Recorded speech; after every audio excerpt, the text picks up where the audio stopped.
Hello everyone, welcome to Bath, Beauty and the Void. And today we're going to be going over all the books I read this past semester.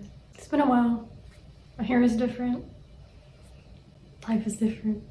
This semester was pretty nice because they were not very reading heavy. There were certainly some readings for some of my classes, but as opposed to the semester before this one, which was extremely reading heavy, I didn't have time to read things I wanted for my leisure, because I personally I really enjoy reading. So yeah, it was nice that this semester I got to get back into it.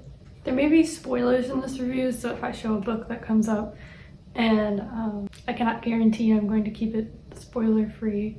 But yeah, let's just head into it. I'm not going to do it in any particular order. I'm just going to be picking up books as I have them stacked here. The first book I have is Piranesi. I think it's Piranesi, but I kept calling it Piranesi, primarily because it reminds me of the Loch Ness Monster, and I wish I was Nessie's girl. This is a fantastic book. I was recommended this because I liked Annihilation by Jeff Vandermeer, and if you know me, I don't shut up about that book. If you have the chance, please read that book. Anyways, this is about Nessie.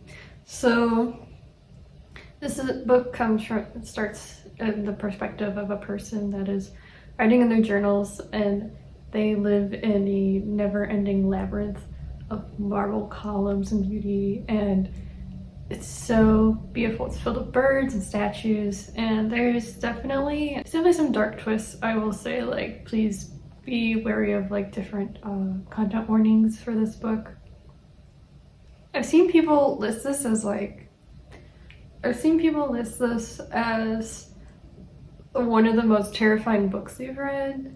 I personally didn't get that. For me, I don't know if it's just me. I didn't find it that terrifying. I did find it interesting how this might be considered kind of spoilery, but there are allusions to the magic and the crimes committed by Aleister Crowley and just the cruelty of that. So, and that in general is real life horror, what happened. Yeah, I frankly did not find it terrible or terrifying. I was very satisfied with the end. It reconciles trauma in a way that I have not seen in my readings yet, and I found it very relatable, and I'm like, yes, that makes sense. It was very pleasing and understandable, which is what I really love to get that out of a book, especially when you least expect it, to find something that find a concept that helps you make more sense of yourself. Yeah, wonderful. This cover is gorgeous. I'll probably include more close-up glamour shots if I'm feeling up to it. But yeah, it's gorgeous, wonderful. I highly recommend it. Writing is great. Yes, this one is really good. Next is Solaris by Stanislaw Lem. I did do an individual review for this book. I was just so excited when I finished it. If you know me, you know I am obsessed with this movie, which you totally would not be able to watch for free on YouTube. Wink, wink, nudge, nudge. And the Tarkovsky version, watch out. I haven't watched the one with George Clooney. Admittedly, I have a bit of a bias against it because when I think of American adaptations of movies, I'm just it's not my cup of tea. And Solaris is just such an important movie for me personally.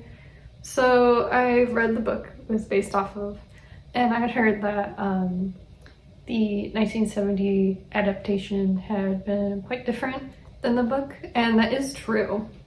I heard the adaptation with George Clooney was actually more accurate to the book, so it might be worthwhile to watch, but I have to watch quite a few movies, including The Green Knight, first. On to this book. So this book, if any of the girlies are interested, This is an English translation. Let's see if I can find the Tumblr post, but I saw this one meme where it's like how people react when they learn they're reading a translation and they'll never know the full richness of the original text. That's how I feel. So I have nothing against translations, I'll totally read them. It's just the fact that it's a little upsetting I don't know every language in existence. I really did like this book. It took me a bit longer to get through than I anticipated.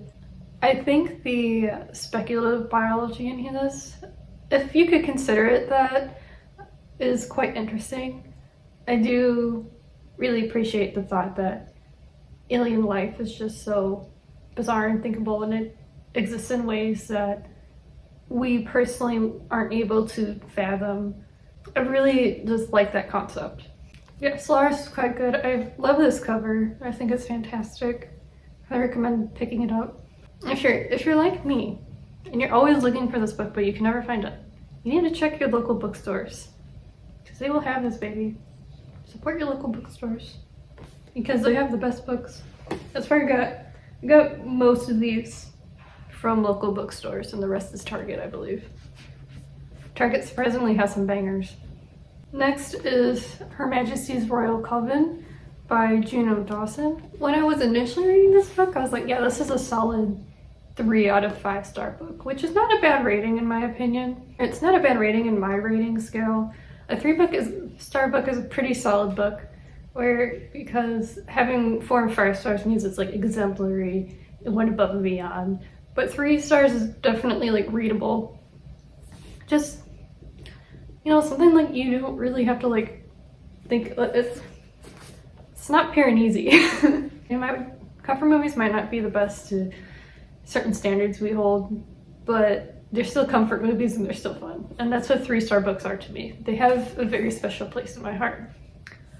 But I moved that rating up from 3 to 4 stars because there's terrific LGBT plus depictions in this and characters that I love, I would die for. And I really like how it's very blatant with explaining of how different forms of discrimination are intersectional with other forms of discrimination, and how like if you're going to be a hater one way, you're helping every hater ever.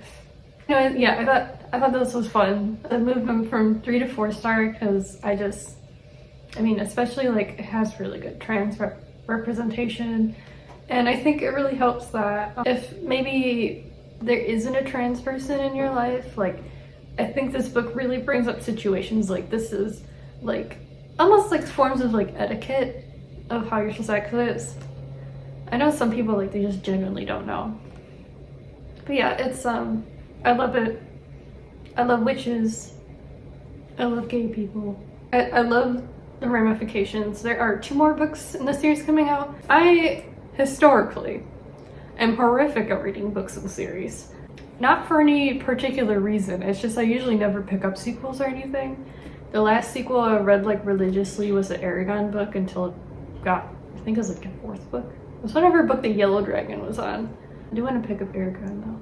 Yeah, historically, I'm just very poor at revisiting the same universes. I most likely will again, but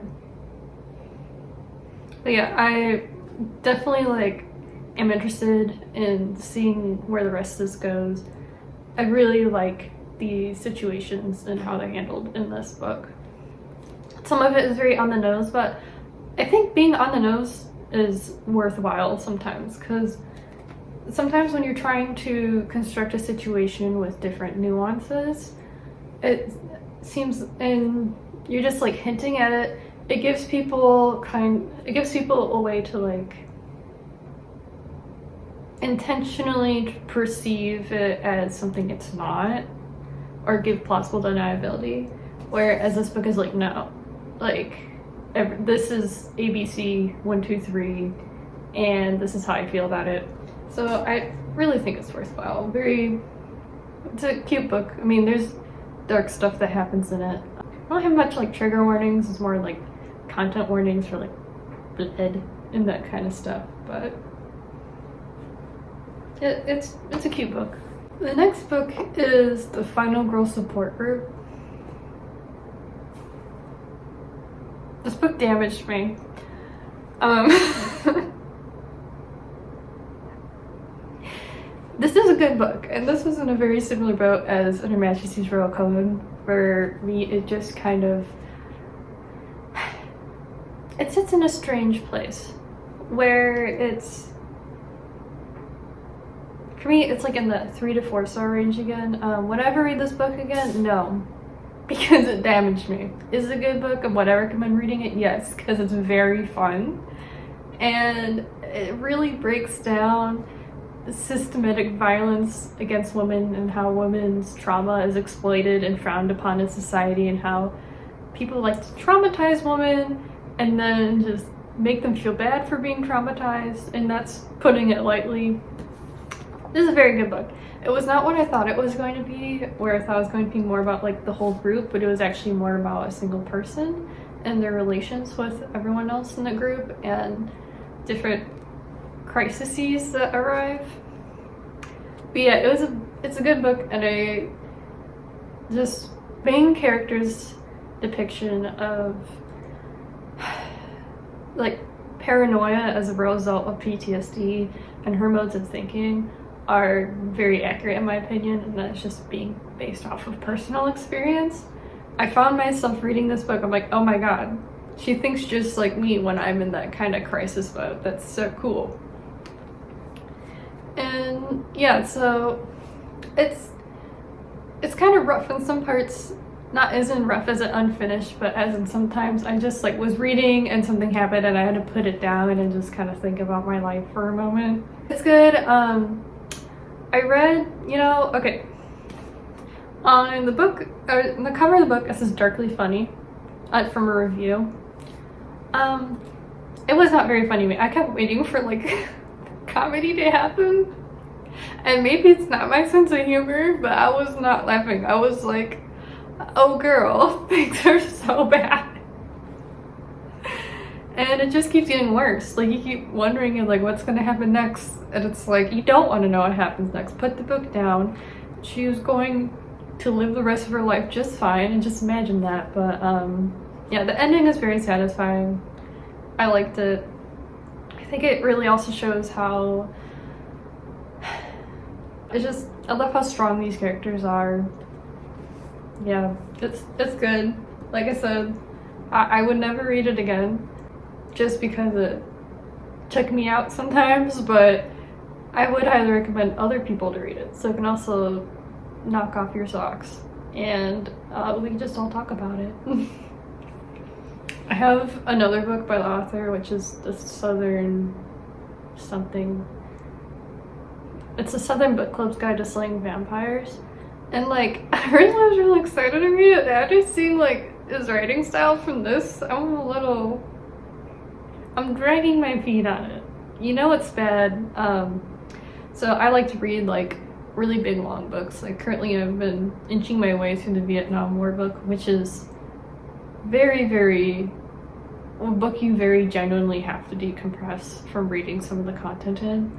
And it's over 700 pages, and I'm 500 pages through.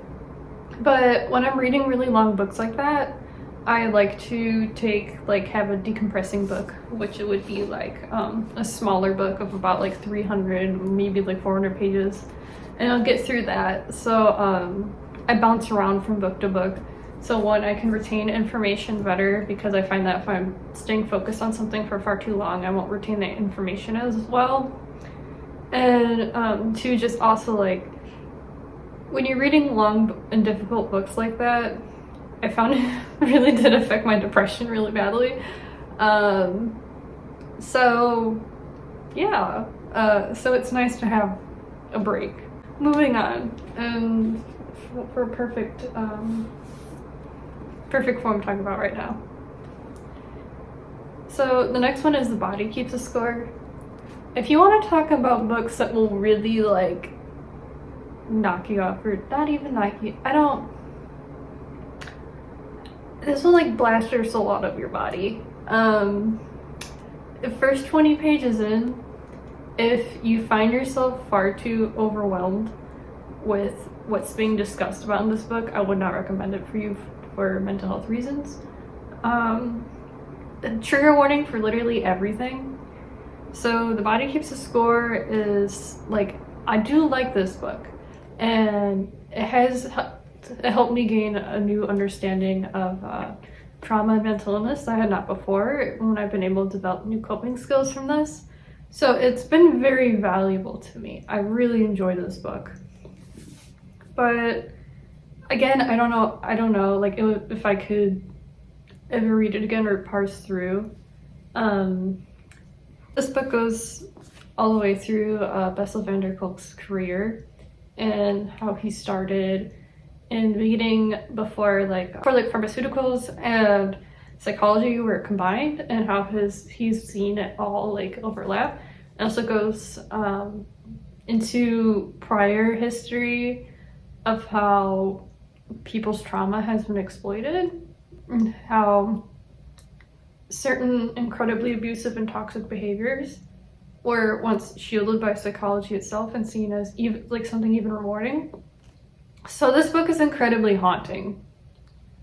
It's important, but it's deeply haunting. And I only say this because like I don't want to scare people from reading it, but at the same time, like I've always been recommended this book and made it seem like it was like a positive self-help book. And like quickly, you very, like as I mentioned before, like first 20 pages in, you will very quickly realize it is not like that. It is very, you will have to take your time through this book.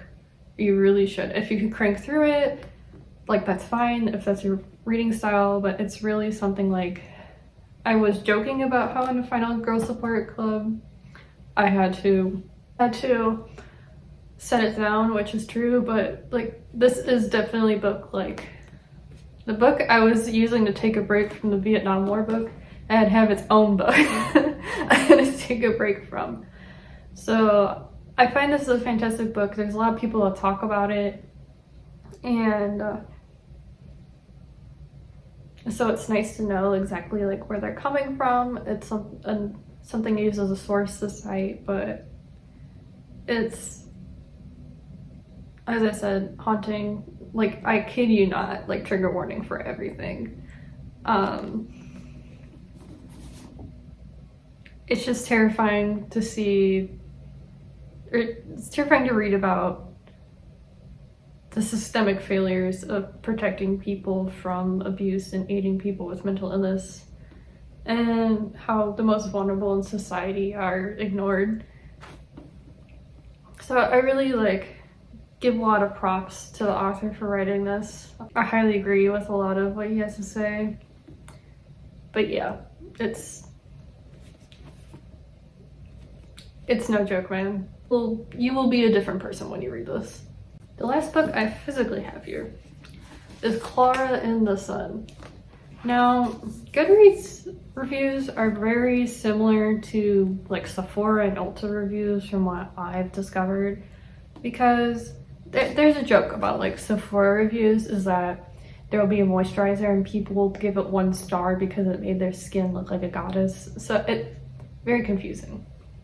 Goodreads reviews I tend to find, I constantly am not quite agreeing with them. A lot of it I believe is because it's because of a person's personal like tastes, which totally, like you can put that in your reviews. It's like you can put whatever you want on the internet, what that means. A lot of people had, and I had this issue with Final Girl Support Group too, where a lot of people had said they didn't like this book, where they're like, oh, it'd be better as a movie, and I found myself really disagreeing because they said it was hard to engage, and I found myself disagreeing. I really liked this. I thought it did well as a book. And I had the same thing with Clara in the Sun, where a lot of people said they just couldn't like find interest in the characters due to their writing style. Now, I absolutely adore the writing style in this. And I know like personally that my personal taste in writing styles, or just me in general, tend to be kind of boring.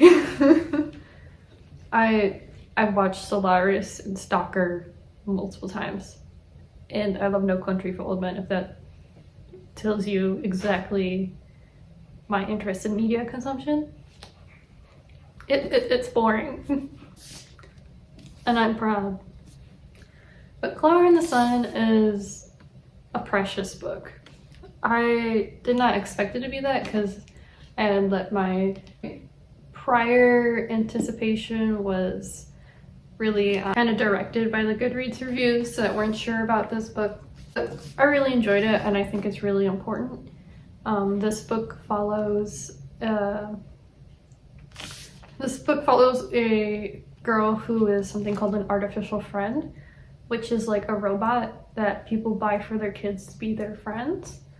And this is a little bit of a spoiler. I mean, it says in the back, or it says it on the flap too. But Clara, who's the name of the main character, she ends up going with this girl who's ill, and it's about her and her life with her mother, and it's a lot of these scenes are very tender, very cute. I love Clara's thought processes. She's just so innocent and childlike, but not in an annoying way that some people tend to write. I love her logic and how she views the world, and how even though she's a machine, she still has these mythological views of the world. And this book goes over not just like what do we do in grief, what is appropriate to do, and as technology advances, what is appropriate to use as a tool for grieving, and just how we love everything and how we treat the things that we use and how we treat the things that we love, and what do we see as inanimate. It also goes on into classism, and it's haunting because in the background of this book, it's not touched on a lot. There is more so like you get more of it towards the end.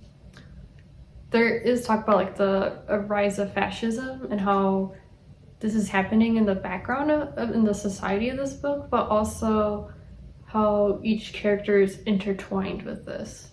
And this book clearly, like from my opinion, is denouncing fascism as something terrifying and exploitative.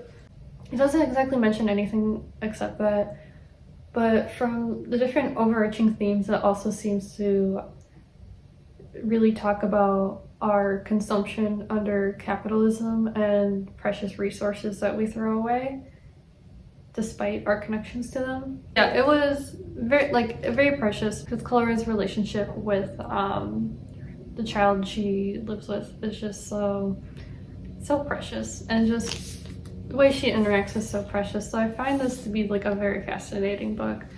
The way it handles problems is, I believe, a little bit like the way it handles like societal and social problems is definitely on the opposite end of the spectrum of like Her Majesty's Royal Coven, which is very much like blatant and like, as I said, like ABC 1, 2, 3, whereas this one is very much like, yeah, this is wrong, but when you encounter this in this text, what do you personally feel?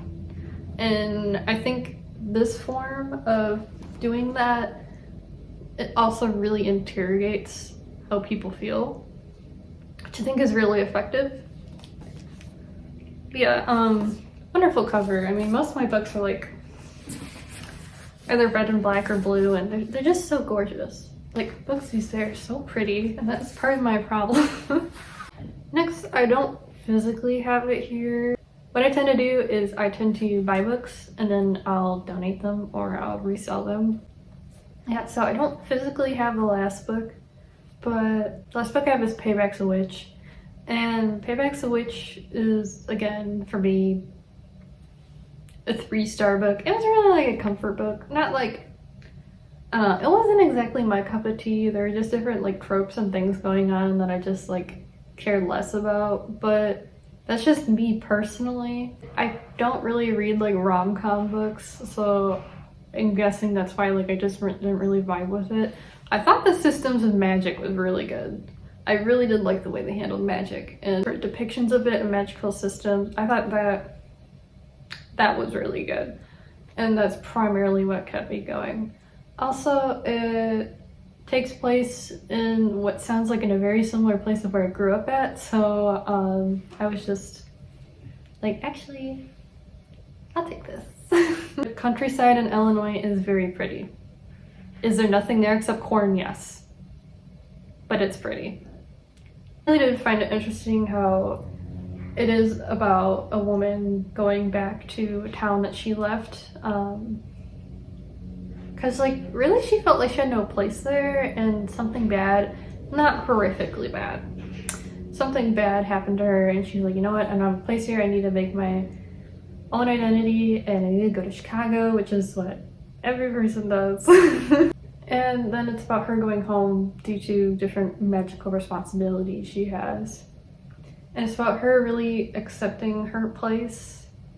Not even like accepting her place, but it's about her really accepting herself and learning that, yeah, even though I'm like this, or I have these different aspects about me that I've inherited or whatever, I can still make my life different. I can make myself unique. And I can still live in my full power. And I thought that was very sweet. There's also LGBT representation in that book. It's like, yeah, I don't have much else to say about it. Admittedly, it was a very cute book to be reading for Halloween season. It's very fall oriented. That's my favorite season. So I really enjoyed, like, you can definitely tell that author was really leaning in towards fall aesthetics in her writing. And it was just, yes, give me more, give me more. Yeah, while it wasn't a book that I would say like monumentally changed my life, I'd say it's a 3-star book, which again is just, I don't know, it's like, yeah, you can have like a fine steak, but once in a while, having a burger from McDonald's just hits different. It hits nice. It's comforting. Anyways, those are all the books I read this semester, I believe. Entirely possible I forgot any, but you know, that's a me problem. Anyways, that's it, and I hope you have a good rest of your day.